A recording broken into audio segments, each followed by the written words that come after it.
Pro New era music. Mamba El Pistola guharuka imara imyaka ijana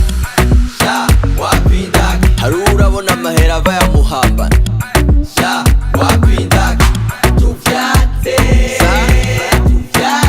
dusare n'amacupa y'inzoga mbwira horane nawe abababici babwira uti ubundi mu nyishu uko ntagasi ubundi mu nyishu ndabitaye n'igiti ubundi mu nyishu wonyita imborerwa atari unguriye ivyeri ego kweri ntapfa bimaze ko rayureka amafyeri stop ntungumize ku kayeri ngurira akanyama nako nuba ku mubiri biri ntungumize ku kayeri ngurira akanyama nako nuba ku mubiri biri ngo haruka imara imyaka ijana sha wapindaki hora n'umukama yongera horane nawe ntunze ari kuzonkunda uwo muri kumwe ndisiyo uri kuramuhinda nubura murya kanota baragutagatisha kenye mubwira gene ishati mugore wo muri kazoza ndagushaka sinzi rya ruzoza utubazo tuguma tuba twishimbe gufise iminaturere canke n'amameshi nguma nkuyumvira ndacara umusiri batera ariko nanje ndahwera nigari tuzohura utwo tujambo uri kubwira abandi nanje two nduhura usanga witwa Tereza uri muri kakagwi k'abakobwa batekereza canke usanga umeze nka Mona baragukuye ipati uvuga nk'uwamize mikoro mugore wo muri kazoza ndagushaka sinzi rya ruzoza erega ndiko ndasaza ndashaka kukubona ukiri muti ngene nyonza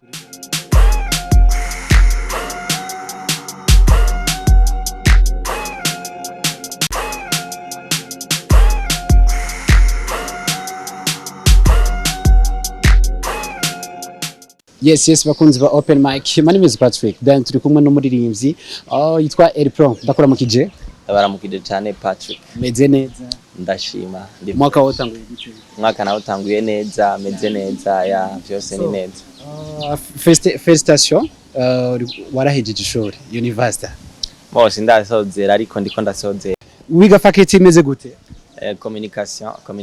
organisationnelle beriki wimviri bavuga ati jewe nka El Pro ndashobora kwiga communication niki cyakuryohemo muri ivyo bintu bona kubera no muziki ni communication muziki no gukomunika ya birahuye cyane hari indoto umuntu usanga kiri umwana mutoyi avuga ati je ndifuza kuba umuganga canke ikintu wowe wiyumvira ushaka kuzoba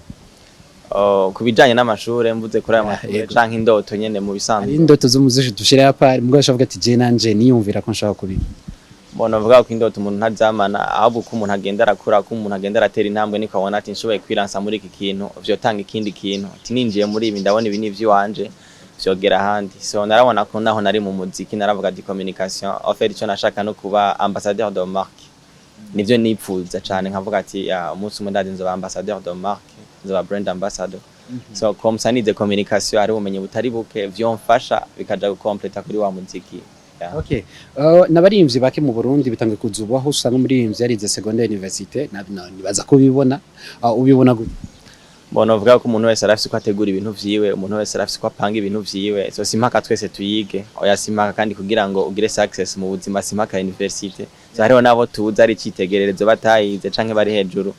mugabo ubona ko hari ico vyo kungura ku vyo uriko urakora ubwo bumenyi ndabona yakutobwisha. So image yo mu Kayanza ukunda kubishira mu ndirimbo represent Kayanza si nuko no kubandanya bimeze gute novuga yuko igituma icambere nuko je nagiye gutangira umuziki abantu bagiye kumenya ko natangiye kwiga ni Bujumbura kuva nkiri mwaka wa 8 so kuva nkiri mwaka wa 8 abantu baja kumenya muri inyuma gatoya haze novuga nk'imyaka 4 ntangiye kuboneka cyane so abantu benshi ntibari baziyomva ntibari bazaho mvuka mugo ndavuga ati uko bimeze kose ndi proud yaho nakuriye ivyo nandika niho nabikuye inspiration nyinshi niho yavuye gukunda umuziki niho vyavuye so ndifuza ko abantu bomenya head mahomva niko kuza ndongera muti Kayanza representa abenshi barakunda kuvyihakana sininze kubavuga basanga ruguru yarihakana nta muntu yakana biba bivana ariko afata nk'icana cyo mu Kinindo oya ivyo nanje nivyo nasi harimo ko abantu baravuga uvuka hehe uvuka mu ngagara ko bese bagiye kumbona ndakura ntangira ndi mu ngagara uvuka mu ngagara avuga ati oya uko bimeze kose ico ndi cyose gifise aho cavuye. So expressions zikura ha mataito y'indirimbo canke kuvuga ati je nanditse nta myaka ijana ndi mu nyishu Novuga yuko inspiration icambere biba bivana n'indirimbo indirimbo inspiration ntiza rica kwa kundi nyene so hari ibintu ukora ukavuga ati inspiration yavuye mu kibano hari ibindi ukora ukavuga ati je nkeneye kuryohera abantu nkeneye kuryohera abafana ni mu mpera z'umwaka ariko ko baryoherwa so amajambo yo kuryoherwa ubuyazi ubuzita abaryoherwa bavuga ibi abaryoherwa bagira uko baduhe batagere tuvyatse so navuga ko mu gutora title imbere yuko ntangira nk'izi ndirimbo cyane cyane zitambika zo mu bubare navuga ko ikintu ca mbere mpera ko cyane ari title imbere yuko ntangira kwandika so parce que title niza kuidentify ya ndirimbo yose title na beat canke instrumental nicaye gitangura mbo ntangira title hanyuma nkiyumvira beat kenshi bikunda kuza no mu nyuma zikurohoro vyayo ya si cyane ariko ndagerageza sakanya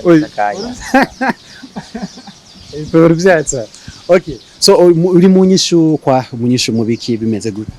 navuga ko ndi mu nyishu iyo uvyutse mu gatondo ukabona uri muzima umunsi ugahera ukajya muri muzima ya uri mu nyishu ndibaze ko nta nyinshi rutiyo bwa mbere ko araba bari kwaragura impwemu ariko uri mu nyishu so ibindi byose bikurikira urabayeho uraryama ukikangura navuga ko ni byinshi cyane so bawumva wishu ibindi byose bisigaye bizi inyuma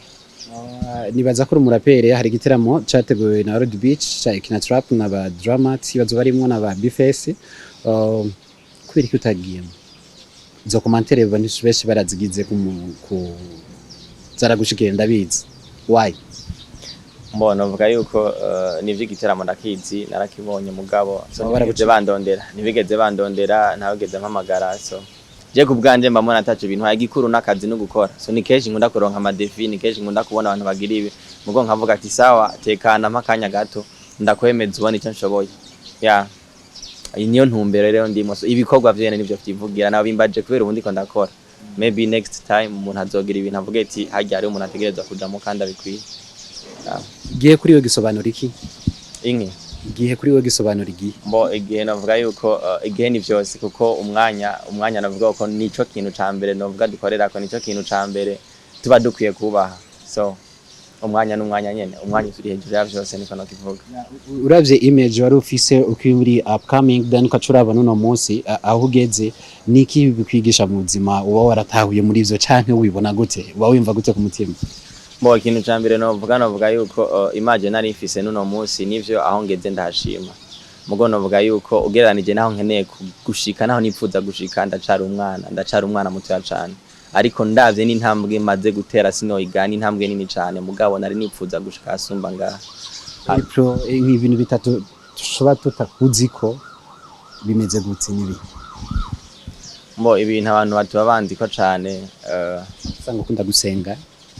mbona cyane so ivyo bintu abantu benshi badakunda kumenya iyo ndiko ndandika iyo ndiko ndaririmba hari abantu bibaza benshi bakunda kumenya ngo natanguye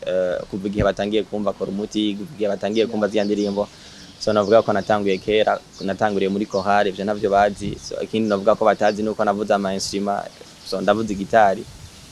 gusa nuko ntabibandanije cyane ariko ndabizi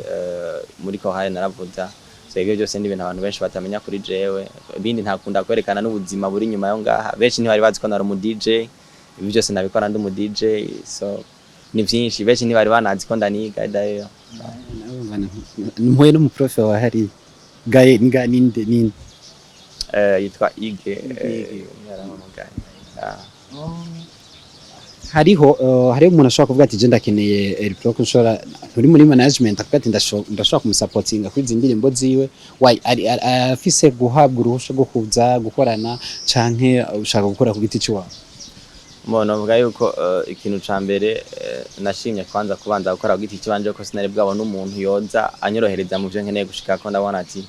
nimba ari gukora umuziki nimba ari video nimba ari audio nkaba niko ndagerageza ku bwanje nkaba niko ndabikora so ntihacaza umuntu azakunda imita kuko ingene meze ndi navuga ko ndi creative cyane so ndashobora kuvyuka nkavuga ati maybe ejo ni kuri Sevalente asika dufate nka umwanya mutonya so nkavuga ati ndashobora kwandika ikintu canje mugo nuko hari gihe usanga uri management canke rebo ugasanga bakubwira dosore indirimbo mu mezi 3 so abari karandimita bandiko numva ko hari ahantu nkeneye gukorera ya creativity yanje igendera faso ndavuga ati mu gihe hataraza umuntu twokorana ndavuga nka partnership tuvuge ati ndagufasha kuri ko tariki ibindi ni decision yiwawe apana ujya umuntu agufatira ingingo kuri buri kimwe cyose so birabirakugira biragusubiza hasi urashobora umuririmvyi urafise vision urafise icerekezo cyane uvuga ati cyenda shaka gushika niza hendoto ni hahe vision wifuza muri yo kuzoshika muri kazoza navuga yuko ubuzima ni intambwe maybe uno musi ahantu ndi harageze igihemba mvuga ati hamwe je vyoshika indirimbo yandika kavuga ku radio gusa naho no jampa ndabona ko no bananditse amateka so ico gihe cyarabaye ko nari maze imyaka nk'ini 5 uri kurakora indirimbo yawe n'umuntu wo mu quartier atayimenya so akago n'umuririmbyi ariko ntituzi so haragera igenda akora video abantu barayibona narivuze harageze mvuga ati nkoze video ndabona tu rero cyo bari canyuma so haragera igihe mbona atavuga ibintu bikwiye nogira indi ntambwe so ngiye kuvuga ngo shaka kuzobangeza haca nk'inibona no bambeshe mugo novuga yuko ndibaza uko imbere yanje nta gihome gihari aho bishoboka ndashobora kubandanya tugiye mu buzima bwo mu quartier biba bimeze gute uravye yasura bagufata kera ubwo nashikana ukavuga ati ndirimbo pro ukacumuhereza agaflash akamanza kumviriza ukacura abantu ubu kungene abashabeka abafanzi El Pro mbona uvuga ko kuri je nta kinini cyane vyahinduye kuko naco benshi baravuga ngo abaye umustar canke uri kurabiki ariko biba bivana n'irya definition wababiha bivana definition yo hakuba umustar so kubgandi iyivyo biza kuba mbona ati hari impinduka canke kibiriko biraba abo bantu baguhamagara canke bakubwira ya urashoboye ibi nibi so sinibaza ko nari kubandanya amashure mva muhira mu gitondo nkagenda ku ishure mwibarabara iki nari kuzana bijya by'ubustare ngo nta mustar aja mwibarabara nta mustar agira iki mugabo n'ubuzima juste n'ubuzima ubudicuri kurarondera so navuga ko nta impact novuga nini cyane biza kunzanira ku buryo byo tuma nakora ibindi bintu byose nifuza gukora so guhinduka ngo mandi wawundi akajambo ku bakunzi bawe unagiye kumweza freestyle indirimbo nka 2 canke 3 kuri umuti Yesevarant abantu bari mu rukundo baratuvuze cyane nivyo navyo mu kinindo ngo bijya amaspaghetti nibiki kandi batana burete uramaze kubona umukobwa hari umukobwa ushobora gusanga umukobwa ava mu quartier ici za hotelere canke zande ugasanga ngo baju hama maze gushika ku muntu avuga ati uyu muntu akaca hinduka ngo Henken akesh sikubatuye akesh ugasanga kubwiye ngo usata tumba naje 21 ukaca umusanga twatubare twahariya tutarenze kuvuga baratujyana kujyanye neza iyo yose ni inspiration then bashobora akajambo nashaka kuvuga icambere nuko ndabashimira cyane kuko ndafise abafana kandi abafana bukuri abafana b'umutima kandi babona ivyo ndiko ndakora so babandanye bantera intege babandanye bashigikira nanje navuga ko ngiye kubaha ibiruta nivyo nabahaye ya kwimisoso umuntu agerageza kwa Melio ukora icari igisumbi cyo ariko gukora so navuga ko kwica bacitege cyane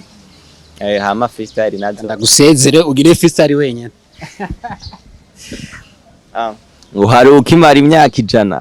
sha wapindaki hari urabona amahera bayamuhambana sha wapindaki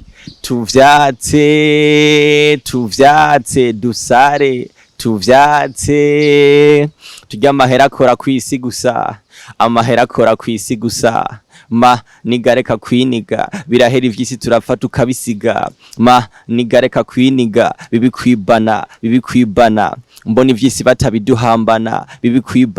bibikwibana zana abana reka iyo ngeso yo kwimana ibi yasibwa bwana ndayafise uherewe ndakugurana ibi yasibwa bwana baragucikuzanya ivyo gushwana ego kwe